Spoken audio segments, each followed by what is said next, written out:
Seid gegrüßt. Heute habe ich von Darkwolf den Griff von Arkan und Texan aus dem Spiel The Old Republic.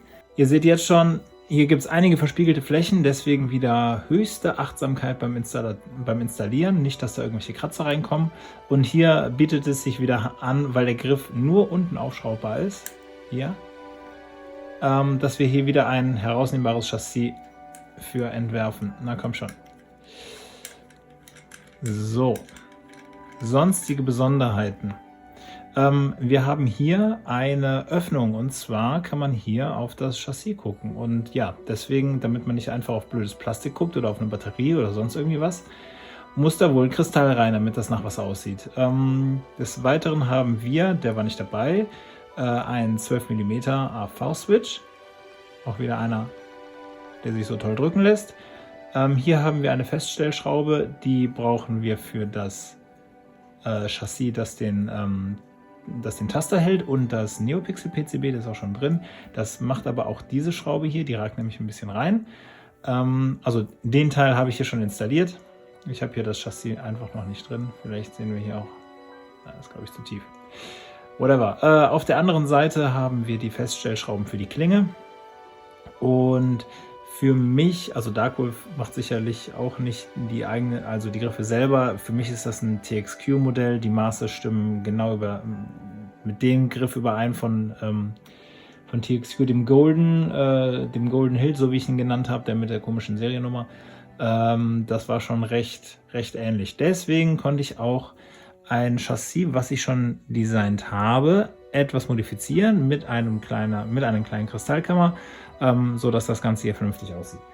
Und das ist am Ende dabei rausgekommen. Ich habe neulich auch erst das Video dazu online gebracht, hier mit dem Cover. Und hier haben wir auch schon den Kristall. Der wird angeleuchtet von 2 LED-Stripes links und rechts.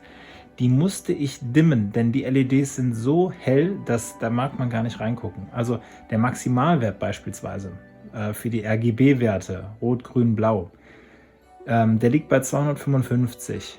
Und hier habe ich den Wert 50 angegeben und ihr werdet gleich immer noch sehen, wie hell das ist. Also ja, muss man ein bisschen, das kann man auch im Nachhinein im Edit-Mode nochmal weiter runter regulieren, wenn man das möchte.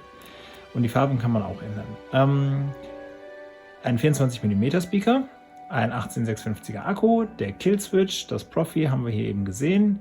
Hier unser 6-poliges PCB und ja, sieht einfach aus. War es jetzt nicht ganz so, aber ja, wie gesagt, ich musste das ein bisschen anpassen und dann klappt das auch so. Und wir sehen jetzt hier direkt, wir müssten die Kristallkammer natürlich hier ein bisschen ausrichten, so dass das Ganze hier auch sichtbar ist. Jetzt habe ich gar nicht drauf geachtet. Das ist ja alles schwarz hier. Ich gucke hier durch die Kamera, da sieht man, dass es kurz. Da. So, hier haben wir die Öffnung. Einmal reingedrückt. Fertig. Jetzt gucke ich noch gerade nach dem Killswitch. Also wenn man noch rausdrücken will oder rausziehen will, einfach mit einem Schwung. So. Mein Gott, jetzt habe ich wieder nicht auf die Öffnung geachtet. Da. So, der strahlt uns hier schon an. Jetzt kommt der Knopf wieder drauf. Das ist ein bisschen schade hier, also mit Handschuhen wird das sowieso ein bisschen schwieriger. So einen richtigen Pack an hier, weil das eben so schmal ist. Na, so. Aber jetzt beim Zudrehen ist halt ein bisschen wenig zum Packen. So, hier wackelt nichts, der Griff geht direkt an. Wunderbar. Ich setze eine Testklinge rein und dann gucken wir mal, was der kann. Die Testklinge ist drin. Schauen wir uns das mal an. Das sind auch von K-Sith die richtigen Fonts für die beiden. Das war ja eine Zusammenarbeit zwischen Cyberphonics und K-Sith. Und ja, beide sind jeweils drauf und auch nur die beiden drauf. War halt der Wunsch. Deswegen sehen wir hier jetzt auch erstmal nur gelbe Klingen.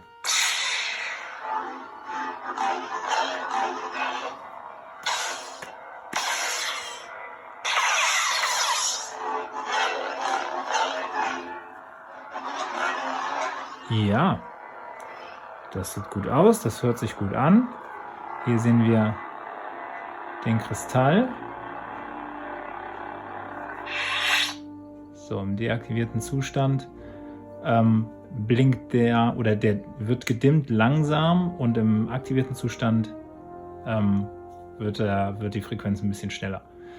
Bei dem anderen nicht bei dem anderen Kristall, bei dem anderen Preset ist er im deaktivierten Zustand, leuchtet das Ding die ganze Zeit durchgehend. Im aktivierten Zustand kommt dann so ein Flackern rein. Ja, und nach 1 Minute schaltet sich der Strom ab, also das Ding saugt dir jetzt nicht den Akku leer. So lange wollen wir aber nicht warten.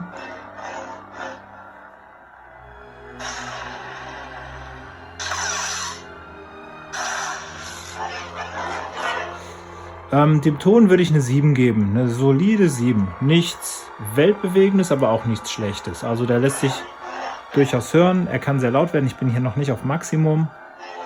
Ich habe eine 2000 eingegeben beim Wert in der Config. Das ist für mich ein Standardwert, den ich 24 mm Speakern gebe.